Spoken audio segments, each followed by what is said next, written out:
राजस्थान के दक्षिणांचल में आदिवासी इलाके बांसवाड़ा डूंगरपुर की राजनीति में बड़ा बदलाव आया है। पिछले विधानसभा चुनाव में भाजपा और कांग्रेस को चुनावी मैदान में धूल चढ़ाते हुए पहली बार चुनाव लड़ने वाली बीटीपी के 2 विधायक जीते थे। वहीं अब विधानसभा चुनाव के ठीक पहले इस इलाके में आम आदमी पार्टी की भी एंट्री हो गई है। आम आदमी पार्टी के नेताओं ने डूंगरपुर जिले में प्रेस वार्ता कर पूरे आदिवासी इलाके में बड़ा जनसमर्थन मिलने का दावा किया है। सर्किट हाउस में आयोजित प्रेस वार्ता को संबोधित करते हुए आम आदमी पार्टी के बांसवाड़ा डूंगरपुर लोकसभा प्रभारी विपिन पंड्या ने कहा कि पिछले 1 महीने में डूंगरपुर जिले में 3000 से अधिक लोगों ने आम आदमी पार्टी की सदस्यता ग्रहण की है। पंड्या ने कहा कि आम आदमी पार्टी आगामी विधानसभा चुनाव में शिक्षा, स्वास्थ्य, सड़क तथा रोजगार जैसी मूलभूत सुविधाओं के मुद्दों पर राजस्थान की सभी 200 विधानसभाओं में चुनाव लड़ेगी। पंड्या ने दावा किया कि आदिवासी अंचल में बीजेपी और कांग्रेस के कई नेता आगामी दिनों में आम आदमी पार्टी की सदस्यता ग्रहण करने वाले हैं। इधर डूंगरपुर जिले में भाजपा और बीटीपी दोनों पार्टियों को छोड़ने के बाद आम आदमी पार्टी की सदस्यता लेने वाले पूर्व विधायक देवेंद्र कटारा ने आदिवासी इलाके में भाजपा, कांग्रेस और बीटीपी तीनों पार्टियों पर निशाना साधा। देवेंद्र कटारा ने कहा कि जयपुर में बीटीपी और कांग्रेस की सांठगांठ है तो वहीं डूंगरपुर में बीजेपी और कांग्रेस मिलकर इलू इलू कर रही है। वही तीनों पार्टियों के नेता मिलकर निजी स्वार्थ के लिए आदिवासियों को गुमराह करते आ रहे हैं। ऐसे में अब आम आदमी पार्टी आदिवासी जनता को जागरूक करने का काम करेगी और बिना भेदभाव के सभी जाति वर्ग के लोगों के हितों की लड़ाई लड़ेगी। नमस्कार, मैं सभी पत्रकार बंधुओं को मेरा प्रणाम करता हूं एवं होली एवं फागोत्सव के पर्व की खूब खूब शुभकामनाएं आप सभी को एवं राजस्थान की जनता को, डूंगरपुर वागड़ अंचल की जनता को देता हूं। दिल्ली में एक छोटे से आंदोलन से जन्मी आम आदमी पार्टी ने देश की सबसे बड़ी पार्टी बीजेपी के बीच में बौखलाहट पैदा कर दी है और एक राजनीतिक विक्षोभ पैदा किया है, जिसके कारण बीजेपी लोकतंत्र की हत्या करने में लगी हुई है। एक बहुत ही कम समय में आम आदमी पार्टी ने राष्ट्रीय पार्टी का दर्जा हासिल किया है। उस कारण बीजेपी हिटलरशाही के द्वारा राजनीतिक अस्थिरता पैदा करने की एवं पार्टी को दबाने की कोशिश कर रही है। ऐसी पार्टी जिसने शिक्षा, शिक्षक एवं विद्यालयों की परिभाषा बदल दी। ऐसे हमारे दिल्ली के पूर्व उप मुख्यमंत्री श्रीमान मनीष सिसोदिया जी को फेक केस में सीबीआई के द्वारा अंदर कर दिया गया एवं सरकारी एवं राजनीतिक मशीनरी का दुरुपयोग किया जा रहा है। आप सभी लोग देख रहे हैं कि जैसे देश के कई राज्यों में बहुमत की सरकारें होने के बावजूद भी ऑपरेशन लोटस के तहत लोकतंत्र का गला घोटा जा रहा है एवं विधायकों की खरीद फरोख्त का काम चल रहा है जो बीजेपी कर रही है। इससे गंदी राजनीति आज तक हमने कभी भी नहीं देखी थी। दिल्ली में हमने मेयर का चुनाव जीता और एलजी का दुरुपयोग करके, उनके अधिकारों का दुरुपयोग करके 3 महीने तक हमें हमारा मेयर बनाने से रोका गया। ऐसी राजनीति आज तक हमने कभी भी नहीं देखी थी। हमारे दिल्ली के स्वास्थ्य मंत्री श्रीमान सत्येंद्र जी जैन को पिछले 1 साल से जेल में रखा हुआ है, जिनके मोहल्ला क्लिनिक के मॉडल ने पूरे देश और पूरे विश्व में ख्याति प्राप्त की थी। आज उस मॉडल को देश के अन्य राज्य भी अपना रहे हैं, लेकिन उन्हें भी भ्रष्टाचार के आरोप में पिछले 1 साल से बंद रखा गया है। और इस तरह से जो भी कोई लीडर पैदा हो रहा है, उन सारे लीडर्स की आवाज़ बंद करने का काम जो है वो मोदी सरकार और देश की भाजपा सरकार कर रही है। लेकिन जनता आने वाले चुनाव में झाड़ू के बटन पर मत देकर इन सभी लोगों को अपने घर का रास्ता दिखाइए। सरकारी मशीनरी देखें, चाहे सीबीआई देख लो, ईडी देख लो, इनकम टैक्स देख लो, इन सभी लोगों को, जो भी लीडर देश में पैदा हो रहा है, इस सरकारी मशीनरी का उपयोग करके उन सारे लीडर्स की आवाज़ को दबाया जा रहा है, जो कि सरासर गलत है। देश की सरकार उद्योगपतियों के इशारों पे काम कर रही है। पिछले दिनों आपने देखा अडानी जैसे बड़े उद्योगपति जिनके साथ में माननीय प्रधानमंत्री जी यात्रा करते हैं एवं उनको अनड्यू बेनिफिट्स देने का काम जो किया जा रहा है वो सरासर गलत है। और आने वाले समय में ये सारी चीज़ें आपको समझ में आएंगी। अगर आप सोशल मीडिया पर भी देखेंगे तो जो अंधभक्त मोदी जी के हैं उनको भी समझ में आएगा कि किस तरीके से अडानी जैसे उद्योगपतियों को भी अनड्यू फेवर जो है वो सरकार द्वारा, बीजेपी की सरकार द्वारा किया जा रहा है।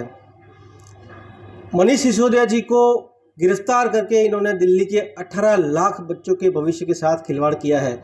मनीष सिसोदिया जी ने शिक्षा की जो परिभाषा दिल्ली में दी है उसको विश्व के सारे देश मान रहे हैं। विश्व के सारे देश दिल्ली के स्कूलों का भ्रमण करने के लिए आ रहे हैं। मनीष सिसोदिया जी के इस मॉडल से देश को कुछ सीखना चाहिए था, लेकिन मनीष सिसोदिया जी की आवाज़ को भी बंद कर दिया गया और उन्हें फेक केस में जेल के अंदर डाल दिया गया। अब तक दिल्ली में जितनी भी सरकारें रही, उन समस्त सरकारों ने घाटे का बजट पेश किया, लेकिन माननीय अरविंद जी केजरीवाल ने पिछले 8 साल के अंदर दिल्ली के अंदर 7,000 प्लस करोड़ के मुनाफे का बजट पेश किया है। अगर देश की सरकारें ये कहती हैं कि अरविंद केजरीवाल जी रेवड़ी बांटते हैं, तो रेवड़ी बांटने के बावजूद भी 7,000 प्लस करोड़ का मुनाफे का बजट उन्होंने कैसे पेश किया? और ये सब एक साफ नीयत की सरकार, ईमानदार और देशभक्त सरकार से ही पॉसिबल है। बीजेपी की सरकारें जहाँ जहाँ भी थी, और इवन दिल्ली का भी आप रिकॉर्ड देख लीजिए, तो बीजेपी और कांग्रेस की सरकार ने हमेशा, वो तो रेवड़ी बांटते नहीं थे, लेकिन बिना रेवड़ी बांटे उन्होंने हमेशा घाटे का बजट पेश किया। यह एक सवाल या निशान है उनकी नीयत पर, और उन्होंने जिस तरीके से काम किया है, जिस तरीके से भ्रष्टाचार किया है, ये उसका उत्तम उदाहरण है। हमारी सरकार ने एक विधायक एक पेंशन की स्कीम लागू करी दिल्ली और पंजाब में। आज तक बीजेपी शासित राज्यों में अभी तक, अगर वो सही हैं, अगर वो देश का फ़ायदा चाहते हैं, तो वो इस स्कीम को लागू क्यों नहीं कर रहे? क्यों एक एमएलए 5 बार एमएलए बनता है, एक विधायक 5 बार विधायक बनता है, तो उसको 5 बार पेंशन दी जाती है? केवल एक विधायक एक पेंशन योजना है, वो सारे राज्यों में लागू क्यों नहीं कर रही है? दूसरा, देश को कर्ज तले दबाने का काम जो है वो भाजपा की सरकार ने किया है। मैं आपको एक आंकड़ा बताना चाहूँगा। 1947 में देश की आज़ादी से लेकर 2013 तक जितनी भी सरकारें आई, उन सरकारों ने 55,000 करोड़ रुपए का लोन है वो देश के विकास के लिए लिया। लेकिन इस बीजेपी की सरकार ने 2014 से लेकर के 2022 तक केवल 8 सालों के अंदर 85,000 करोड़ रुपए का लोन दिया है, और ये बताते हैं कि हमने विकास किया है। आपने विकास नहीं किया है, आपने देश को कर्ज के गर्त में डुबो दिया है।